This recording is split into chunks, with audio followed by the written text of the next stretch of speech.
siang Bapak Ibu Guru SD Negeri 2 Kecengkelon. Om Swastiastu.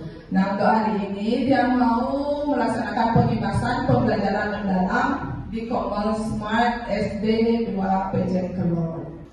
Nah, di sini kita akan membahas atau pengibasannya apa itu pembelajaran mendalam. Nah, di sini dia akan tampilkan. Di dalam pembelajaran mendalam kita akan mengenal PPT versus PPB. Sedikit yang akan jelaskan tentang PPT dan PPB. Nah, di sini ada perbedaan utama antara pola pikir tetap atau fixed mindset dan pola pikir berkembang. Nah, itu singkatan dari PPT dan PPB. Nah, di sini terletak pada keyakinan seseorang tentang kemampuan dan kecerdasannya. Di sini suara pola pikir tetap versus suara pola pikir bertumbuh. Yang pertama, kalau saya gagal berarti saya tidak mampu. Itu untuk pola pikir tetapnya. Terus kalau suara pola pikir bertumbuh, kalau saya gagal berarti saya harus belajar lalu mencoba lagi. Jangan menyerah, itu intinya ya. Terus yang kedua, saya akan menolak saat menerima tugas yang belum pernah saya kerjakan sebab risiko gagal akan besar. Kalau pola pikir bertumbuhnya bersuara, saya akan menerima pekerjaan yang belum pernah saya kerjakan sebab ini adalah peluang untuk belajar dan mengembangkan potensi diri. Yang ketiga, kesalahan menunjukkan kelemahan saya sehingga harus dihindari demi menjaga nama baik. Nah, kita stuck di zona nyaman juga ya, tidak mau mencoba. Berbalik ke suara pola pikir bertumbuh, kesalahan merupakan sebuah proses belajar dan peluang untuk meningkatkan potensi diri dan seterusnya. Nah, rumusan PM, apa itu PM? Nah, sekarang kita akan menjelaskan apa itu PM. Nah, PM itu adalah pembelajaran mendalam, merupakan pendekatan yang memuliakan dan dengan menekankan pada penciptaan suasana belajar dan proses pembelajaran berkesedaran, bermakna, dan menggembirakan melalui olah pikir, olah hati, olah rasa, dan olahraga secara holistik dan terpadu. Ya, kembali kita ke kurikulum 13 ini ya, memadukan pembelajaran tersebut biar menggembirakan, mengasihkan di pembelajaran tersebut. Nah, di sini ada kerangka kerja PM. Nah, di sini ada dimensi profil lulusan, prinsip pembelajaran, pengalaman belajar, dan kerangka pembelajaran. Di dimensi profil lulusan merupakan fokus profil lulusan yang akan dicapai yaitu keimanan, ketakwaan terhadap Tuhan Yang Maha Esa, kewargaan, kreativitas, penalaran kritis, kolaborasi, kemandirian, kesehatan, dan komunikasi. Itu totalnya ada 8. Terus prinsip pembelajaran merupakan dasar karakteristik pembelajaran mendalam yaitu berkesadaran, bermakna, mengembirakan. Pengalaman belajar sebagai proses yang dialami peserta didik dalam pembelajaran yaitu memahami, mengaplikasikan, merefleksi. Yang keempat ada kerangka pembelajaran sebagai panduan sistematis dalam menyusun desain pembelajaran yaitu praktik pedagogis, kemitraan pembelajaran, lingkungan pembelajaran, dan pemanfaatan digital. Nah, di sini kita akan membuat kerangka pembelajaran ada 4 di dalam penyusunan RPP atau modul ajar. Dimensi profil lulusan, nah, tadi sudah disebutkan nih, di sana ada 8. Oke, terima kasih. Yang melanjutkan saja nih.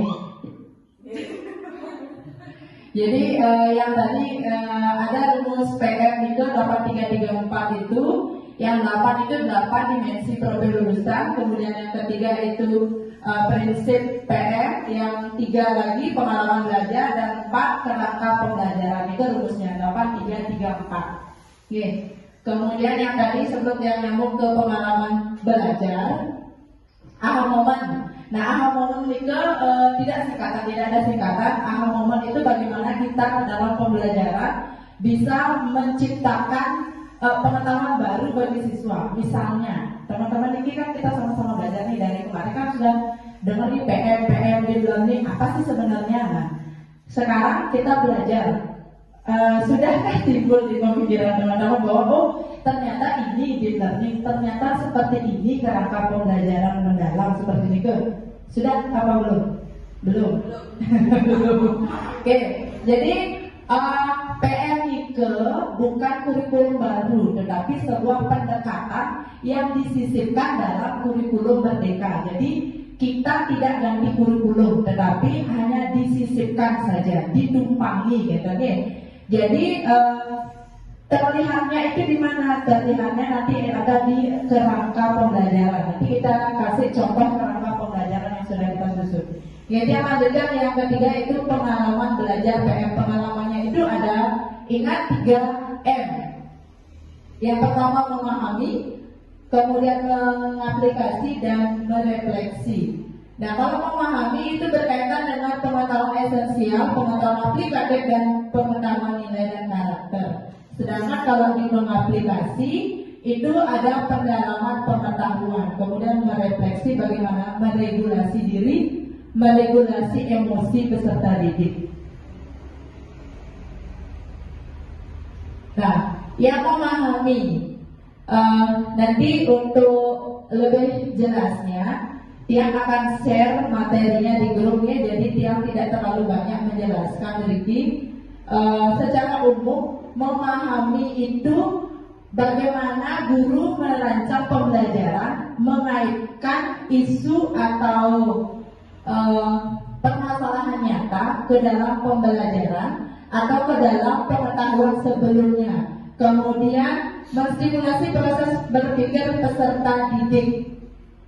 Ya, intinya di memahami itu, misalnya dalam kerangka pembelajaran, memahami itu misalnya teman-teman membuat media pembelajaran, membuat video pembelajaran, berarti itu sudah menjembatani peserta didik untuk memahami materi. Itu aja intinya. Oke, lanjut. Kemudian mengaplikasi. Nah, tadi kan ada di prinsip pembelajarannya itu yang kedua apa tadi? Bermakna.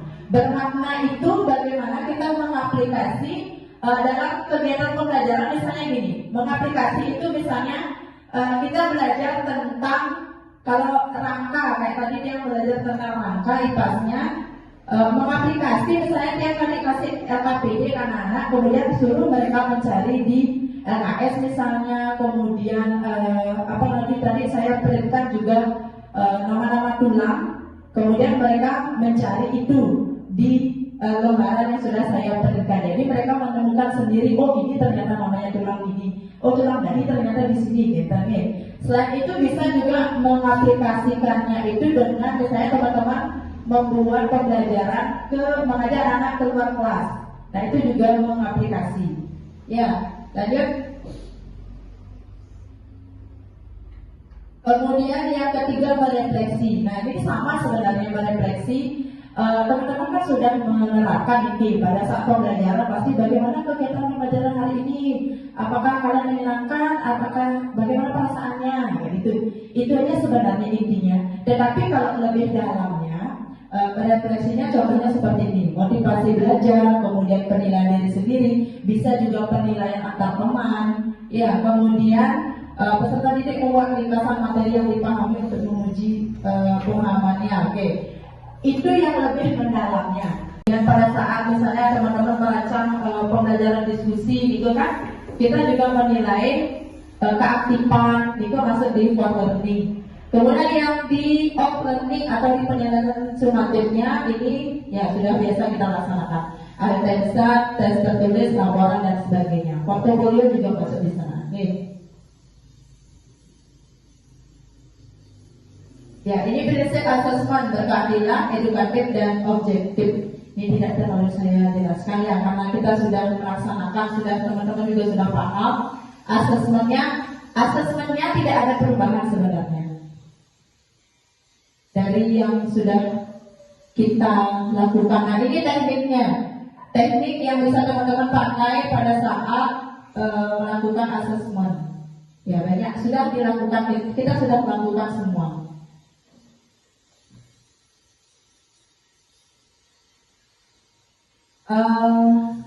Nah yang ini kalau dulu kan di buat penilaian kita menggunakan taksonomi Bloom yang C1, C2 sampai C6 itu ya masih ingat ya. Jadi kalau mencipta itu kan masuk ke C6 dan sebagainya, mengevaluasi C5. Nah ada kalau pengalaman belajar PM dia masuk di sini. Di refleksi yang paling mendekati itu katanya taksonomi Solo. Jadi bukan di taksonomi Bloom lagi.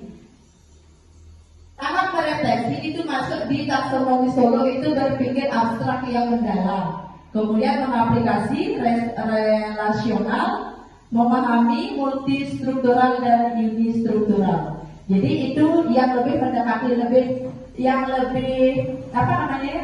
yang lebih mendukung PM itu adalah taksonomi Solo.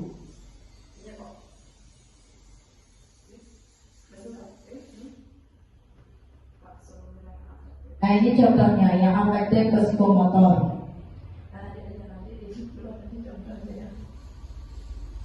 Nah yang terbaru ada inquiry kolaboratif namanya. Sudahkah kita berkolaborasi? Sudah. Ini contohnya kolaborasinya yang pertama ya. Jadi inquiry kolaboratif itu adalah pendekatan berbasis tim. Jadi di sekolah ini kan kita punya tim. Ya, kalau mau sendiri tidak bisa, saya yakin tidak bisa. Kemudian, dari siklusnya ada 4 ya, ada assess, kemudian ada design, kemudian implementasi dan measure, reflect, and change.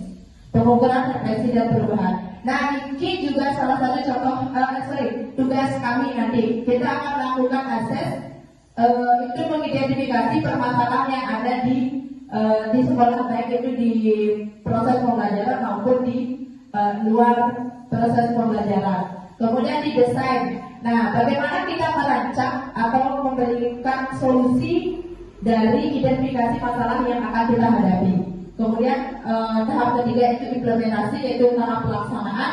Dan yang keempat itu kita mengukur sejauh mana implementasi kita sudah menjangkau identifikasi masalah. Kemudian refleksi dan perubahan. Refleksi apa yang sudah baik, apa yang kurang itu akan diperbaiki di tahap perubahan. Nah, Niko mantap, terima kasih. Ya, ada pertanyaan? Untuk menetapkan dimensi profil pelajar gambar penulisannya itu apakah semua harus ditulis terus kita cetak atau hanya yang sesuai dengan pembelajaran itu aja yang kita isikan? Iya, Niko harus semua dicantumkan, dicetak aja yang mana yang akan dilaksanakan. Terus untuk langkah-langkah misalnya kalau pendekatan kan selain pendekatan deep learning kita juga bisa menggunakan pendekatan PBL misalnya atau inquiry. Apakah di dalam kegiatan ini itu harus kita cantumkan misalnya fasenya bagian 1 misalnya mengidentifikasi masalah itu apakah harus dicantumkan atau boleh kita secara terimplisit kalau itu sudah kita laksanakan? Secara implisit aja, tidak ada pokoknya cerita satu mengidentifikasi atau mengelompokkan peserta didik kan itu langkah-langkah dalam cerita ini kan tidak usah, tapi pelaksanaannya kita seperti itu sesuai dengan langkah-langkah itu. Misalnya yang pertama membagi peserta didik ke dalam kelompok kecil. Nah itu masuk misalnya ke berkesadaran, misalnya dia masukkan gitu. Tidak ada secara sintaknya itu tidak ditulis, tertulisnya tidak ada. Berarti secara implisit saja. Kenyataannya seperti itu, tapi dia masuk ke prinsip sama pengalaman belajar yang ada nih. Gitu. Soalnya waktu di pembelajaran mudik menanyakan seperti ini ya disesuaikan aja Bu dengan yang sebelumnya gitu kan. Jadi kami yang menyesuaikan kalau contohnya seperti itu. Kalau menurut dia, saya juga waktu di pelatihan dia masukkan sintaknya, karena kan di atasnya kan kita menulis model pembelajaran. Nah biasanya kalau model pembelajaran itu terlihat di kegiatan pembelajaran kan, tetapi itu salah katanya. Kerangka pembelajaran PM itu sederhana, ini seperti ini aja gitu. Tetapi tetap kegiatannya itu sesuai dengan nama kapasitas model pembelajaran yang kita gunakan. Gitu. Sama satu lagi Bu Ade. Iya. Nah, ketika kan isi checklist tuh, kita kan susah membuatkan lagi kotak-kotaknya itu. Nah, apakah ada yang bisa kita gunakan misalnya aplikasi khusus apa gitu? Nggak ada. Nggak ada. Berarti Tidak secara ada. manual aja. Manual saja.